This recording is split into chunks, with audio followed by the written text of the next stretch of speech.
And you are looking live at Sold Out Giants Stadium with today the 15-0 New York Giants take on the 0-15 Philadelphia Eagles. And why the Philadelphia Eagles 0-15? They suck. And welcome to the Gridiron. Everybody, anybody out there spending some time with me here? I'm going to go about 30 minutes. It's only preseason, guys, but you know, it's only preseason, but it feels good to come away with the victory. And it feels good to, get that last second victory. There's a lot of good things, a lot of good things about the game. I've just a few, bad things. But once again, guys, remember, it's only preseason. All right. It's only one game, only preseason. You don't want to get too high. You don't want to get too low. But the Giants come away with the 23-21 last second game-winning field goal by Graham Gano. Obviously, Belichick, I mean, it's preseason. So, I mean, he could have called all his timeouts and, gotten the ball back and tried to move down the field and, for them to kick a field goal. And, the way Zappy, I think his last name was, I mean, he was first half, he wasn't looking too good, right? Second half, he was looking a heck of a lot better. Maybe that was also in the second half. Maybe it was against pretty much maybe the third stringers the Giants had in. Maybe, when he was going up in the second quarter, maybe against the second stringers. That's maybe when he was kind of struggling. He looked a lot better in the second half. But instead of giving him an opportunity to get the ball back and try maybe move down the field, maybe kick their game-winning field goal, and they could have beaten us maybe 24-23. Belichick did the thing, he just let the clock run. Giants, it doesn't mean anything. It's you want to evaluate the players, get some starters, some reps, evaluate the players, and hopefully you come through injury-free. We'll go over that in a few minutes here. Seemed like, I mean, quite a few Patriots were coming off the field limping. Very sloppy game for the Patriots. Not so much as far as like, I mean, they didn't have any of the starters in there. But, I mean, as far as, you can't really say turnovers. I think they had one turnover. But, but penalties, and a lot of guys got injured.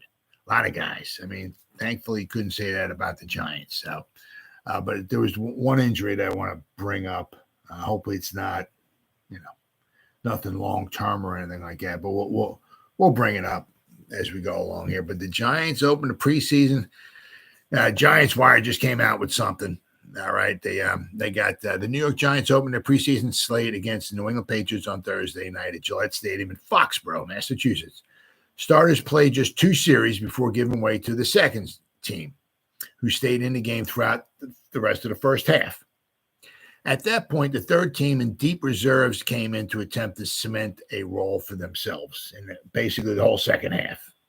And you can see a lot of guys out there, a lot of guys, that were possibly, roster cuts. I mean, going to go down 5 guys after this game. After we play the Bengals next week, they're going to go down another 5 guys down to 80. So they still got a little ways to go before they get down to the final 53. But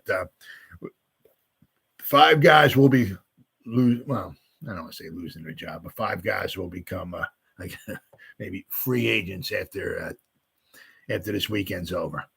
I said there were some typical ups and downs for the first preseason game on both sides. Ultimately, they did enough to secure the win. You're going to get some bad no matter what, but you want to see some positives too. They got the Giants where they got keys to the game. Right? The Giants, I'll tell you what, usually, for what I'm used to is the Giants getting outgained, outrushed, outgained. The other team has the ball longer, this, that, and the other. Didn't happen this time. Running game was very impressive. Don't get me wrong. I guess don't get me wrong. We weren't going against any of their first stringers at all. So don't get me wrong there. But I'm saying when the second string was in there, we could run the ball. When our third in the second half, we were able to run the ball very well. Our run defense, very well. Did very, very well. Second string, third string, very, very nice job at defending against the run. Got to give him that. That's one thing Don Wink Martindale said. You got to stop the run. You can't give them both. It's almost impossible to take the pass game away. I mean, basically, unless maybe, I don't know, you're going to rush one guy and drop 10 guys in coverage, double every one of the receivers, But, I mean, for the most part, it's kind of tough to take the passing game away. So he said, so you have to take the run game away. You can't give them the run game. You got to take it away. And the Giants did a very good job at that this evening. We'll go over those stats in a little bit here. But for the most part, they did a very, very good job overall. Giants outgained New England 418 to 308. Giants held the Patriots to 4 of 11 on third down and 0 for 1 on fourth down.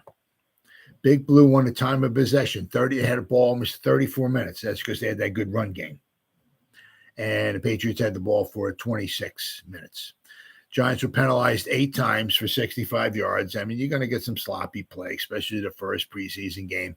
But the Patriots were penalized 12 times for 89 yards. That's a lot of penalties. Let's see.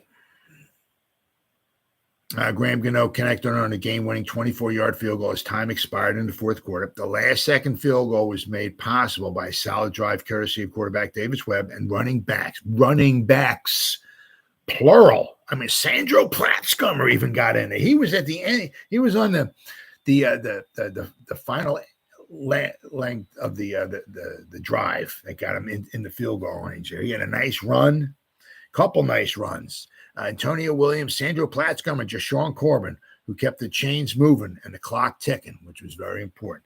Tell you what, I mean, you got to give thumbs up to the offensive line, the running game, whatever the scheme they had drawn up, and all the running backs. Not a lot of dancing around or nothing like that. Getting the ball, finding the hole, north and south, getting what you can. I mean, if you got 3 yards, you got 3. If you got 4, you got 4. I mean, there was a couple times they got through the first line of defense and they got to the second level quite a few times. Very, very impressive. And I'm not even talking about so much about when Saquon was in there. He had he did okay. Nothing super spectacular, but he did okay. But they were going up against a second string. So when the Giants got the ball the first series of the game and they just kind of walked right down the field, it would have been nice if they scored a touchdown, but at least they kicked the field goal. All right. That was against second stringers. So, it's like when you're playing a really weak opponent, what do you got to do? You got to beat them. Okay. So when the Giants got their first string in against the second string, right, you got to move the ball. You got to score some points. Once again, it certainly would have been a lot better if they could at least score a touchdown, but they got the ball down deep. They marched right down the field pretty much. Okay. And once again, they stalled in the red zone. Sounds like, same old from last year, but at least they got some points out of it. Okay. The players of the game, Darian Beavers, 3 tackles, 1 tackle for loss. Gary Brightwell, I'll tell you what, boy. I mean, you got Saquon, okay? But, I mean, they had Jashawn Corbin returning kicks. I mean, he caught the ball. He ran the ball. Gary Brightwell did well. Breida, Williams, I mean, holy cow. I'm going to go over all their stats and everything. Very, very nice, that running game. Very good. Antonio Williams, 10 touches, 60 yards, and a touchdown. Richie James, 3 receptions for 44 yards and a touchdown. Injuries. Okay, here we go. Well, this is the one that I noticed. All right. It was left guard Shane Lemieux came up lame during the team's first offensive series. Jeez, God, it's unbelievable, dude. But stayed in the game temporarily. He eventually headed into the locker room, was ruled questionable to return with a toe injury, later downgraded to out. When Lemieux returned to the sideline, he did so in a walking boot. Jesus Christ. Oh, my God. So here at first series of the first preseason game, did something to his toe. Last year, one of the first practices of the season, it wasn't like a contact, right? He partially tore his patellar tendon. Let's see, then we have reserve offensive lineman Jamil Douglas limped off the field late in the second quarter. It was immediately tended to by trainers. He did not return. Late in the third quarter, wide receiver Robert Foster collided with the Patriots defender on a high throw. Yeah, it was a bad. I don't know who the running back was. Webb rolled out. It was, I think, because I'm watching the Patriots. They're not talking. If they were talking, if the Giants, Bob Pop and Carl Banks were talking, if they had their broadcast on, which they didn't. But I'm listening to the Patriots broadcast, and there was a running back who was kind of, I think, wide open in the flat. Webb didn't see him, didn't want to throw it to him, so he throws the ball up high. And I'll tell you what, Robert Foster, he got his freaking bell rung. The defender, it was nothing cheap or nothing like that. The defender went for the ball, this, that, and he almost took Robert Foster's head off. He remained down for a moment and eventually left the field. Hopefully he's okay. All right. And rookie cornerback Cordell Flott left the game in the fourth quarter and was quickly ruled out with a groin injury. So then we got what's next. Giants head coach Brian Daboll conduct a Zoom conference with reporters on Friday afternoon, followed by a series of players. The team will have Saturday off before returning to practice on Sunday morning. Big Blue will then host the Cincinnati Bengals at MetLife Stadium week 2 of the preseason next Sunday at 7 o'clock. So we got a Thursday, so they got quite a bit of time off before their next game. So it's next Sunday. Now, apparently, I've been watching. We got on Twitter, a lot of people were calling out the pass protection when Daniel Jones is in there. Well, they were calling out the offensive line.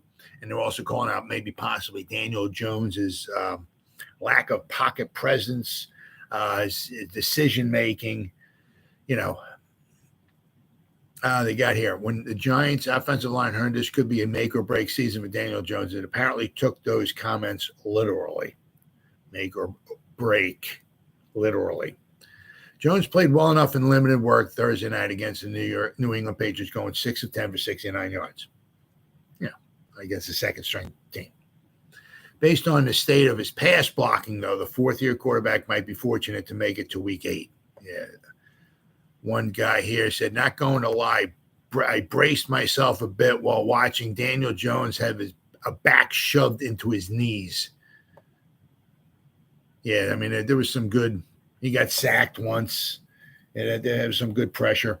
Another guy here said, Greg Rosenthal says, Daniel Jones has taken 3 huge hits in one quarter, which is not ideal. The Giants Wire said Daniel Jones is taking entirely too many hits. Paul Schwartz from New York Post, Daniel Jones was under pressure throughout his second series on offense. This is going up against a second-string defense. Not good. It's one thing, obviously when you try some plays or something and, they don't work out or, you try some runs and they just look horrible or whatever. But if you're talking about somebody getting, straight up injured or, second string defense coming in and, that is not good. Not good at all. Michael Hurley, the New York Giants are not at all hesitant to put Daniel Jones out on the train tracks. Jones was culpable to some extent, though, since he still seems to struggle with understanding how quickly he needs to make reads in the pocket. He was getting rid of the ball quickly on, some of them was like drop back, boom. But some of the times Daniel Jones will be picking up that last pressure in just a few minutes. That was a joke. Another guy here says also Daniel Jones has got to start managing the pressure better. It's only going to get worse, And while preseason games mean little in the grand scheme of things, yeah. But, if you got your quarterback still struggling, and I know I get it. It's a brand new offense, brand new, plays and this brand new coordinator and all of that and everything. But this is year 4. You got to have that clock in your head, whatever it is, 1, 2, 3. Get rid of the ball. 1, 2, 3. Get rid of, Let's see. And while preseason games mean little in the grand scheme of things, nothing from Thursday night will change anybody's opinion of the 25-year-old. Yeah, somebody else here put Brian Hoyer low key better than Daniel Jones. Brian Hoyer had that one touchdown. He let him down there. Did a nice job. Did a nice job. Yeah, Brian Hoyer's been around, okay, but yeah, I mean, Brian Hoyer was going up against the first string Giants defense, okay. Daniel Jones was going up against the second string Patriots defense. So, but I mean, it's only one game. As I said, there was some good, there was some bad, okay, without question. All right, now we got the stats in there. The Giants had 26 first downs, very impressive. You figure that was a lot of that was Tyrod Taylor and Davis Webb getting a lot of Tyrod, very nice. But once again, it goes both ways. Tyrod did very, very well. He was going up against predominantly pretty much a second string defense. However, he was playing with second string players as well too. So it's not like he had Jerry Rice and Barry Sanders running the ball and all that, everything. He had second string players that he was playing with as well too. But so he did very, very well. Let's see, the Giants had 81 total plays. Yeah, that's you tell me this, 81 and 59. Last year, there's no way. 59 would have been the Giants. 81 would have been the Giants' opponent, guaranteed during the regular season last year. It's just preseason, I get it. All right, but 81 plays the Giants had, 59 for the Patriots. Giants had 12 total drives. They both averaged 5.2 yards per play. Okay. Passing, Giants had 241 yards passing. The Patriots had 256. The Giants were 27 out of 47. Okay, nothing super spectacular, but Patriots were 24 out of 40. Was it Calitro, right? He had the Austin Calitro. He had the one interception. Very, very nice play. It was on fourth down too. He dropped back in the coverage, and he tipped the ball up in the air, caught it, and took off. Yeah, I guess he ran back like 5 or 10 yards with it, but that was on a fourth down try. Very, very, very nice job. Each team got sacked one time for -8 yards. Of course, the one sack was against Daniel Jones. Giants had some pressure. They were giving up some pressure, that's for sure. The Giants got some pressure here and there. A lot of times,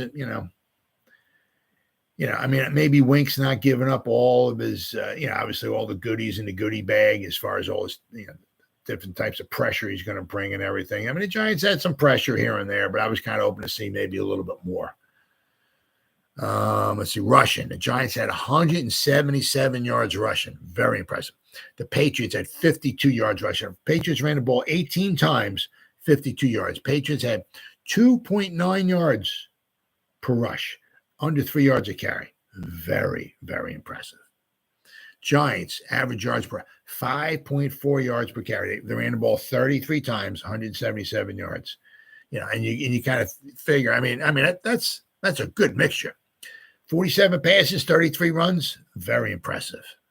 You're used to, especially with the Dable, with like the Buffalo offense. They would 47, but 33 runs out of those 33 runs probably would have been Josh Allen, probably would have ran, I don't know how many of those times, but because they don't usually run the ball that much, but 33 runs. And we're going to go over the stats, but everybody got involved running the ball. Everybody did very well running the ball. Giants were 2 out of 4 in the red zone as far as, touchdowns, right? Patriots 2 out of 2. Giants had 8 penalties for 65 yards and very sloppy. The Patriots 12 for 89. Each team had a turnover. Giants lost a fumble, and Calitro picked the pass off against the Patriots. All right, and the Giants had the ball for 34 minutes compared to only 26 minutes for the Patriots. So the Giants, especially because their run game, really, really helped dominate the game. Play, the time of possession. Now, Tyrod Taylor was 13 out of 21, 129 yards. He had the one touchdown. Quarterback rating was a 95.1. As I said, he was going up against second stringers, but he was playing with second stringers as well, too. Okay. Daniel Jones was 6 out of 10 for 69 yards. He got sacked one time. His quarterback rating was 80.8. Davis Webb was 8 out of 16, right? 51 yards. He only averaged 3.2 yards a pass attempt, which is not really, really, really sad. His quarterback rating was a 57, but at least he didn't throw no interceptions. He didn't get no strip sack. He fumbled the ball and none of that stuff. So that was very, very good. You can tell some of it was Doss was in there. Some of the plays just looked a little sloppy. Once they, but it was the third string. But they got the drive done when they needed to. The last drive, the Patriots went down and took the lead. They had to score a touchdown. There was 20-14. They had to score a touchdown if they were planning on winning the game. They scored the touchdown. They were up 21-20. Giants needed the field goal. They hadn't done a whole heck of a lot, pretty much like in the second half. Nothing really super spectacular, but they got the ball, marched right down the field, scored the game-winning field goal. Now here it is right here. Antonio Williams, 9 carries for 61 yards, 6.8 yards a carry. Gary Brightwell, 5.7 yards a carry, 7 rushes for 40 yards. Jashawn Corbin, 6 carries for 23 yards. Almost, 1 more yards, and if it was 6 for 24, he would average 4 yards a carry. Okay. Sandro Platzcombe, he had toward the end there, really helped get the Giants into field goal. They were in field goal range already, but they put him in, and I don't remember seeing him at all during the game. And it might have been the last 2 minutes, whatever. Dave was like, "Hey, Sandro, go in there, brother, run the ball," and he did. He got a 15-yarder, which brought the Giants well in the field goal range then, well in Graham Gano range. He ran the ball 3 times for 21 yards, 7 yards a carry. Okay. Saquon Barkley, the Giants' first string going up against the second string, ran the ball 4 times for 13 yards, 3.3 yards a carry. He also caught a pass for 8 yards. Robert Foster ran the ball 1 time for 9 yards. Dan Jones ran 1 time for 6. Tyrod Taylor 1 time for 2. Darius Slayton 1 time for 2. So altogether, the Giants ran the ball 33 times for 177 yards, 5.4 yards a carry. Very, very impressive. If they can keep that up, that would be phenomenal. But, Giants, 27 receptions, right? Colin Johnson caught 7 out of 8 targets. Very good. 7 receptions, 82 yards. Richie James, 3 receptions for 44 and 1 touchdown. All right. Jashawn Corbin caught 5 passes for 28 yards.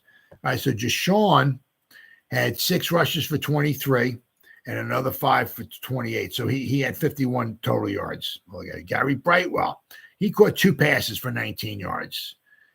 All right, and he ran the ball 7 times for 40. So he had 59 yards total offense. Darius Slayton caught 1 pass for 17.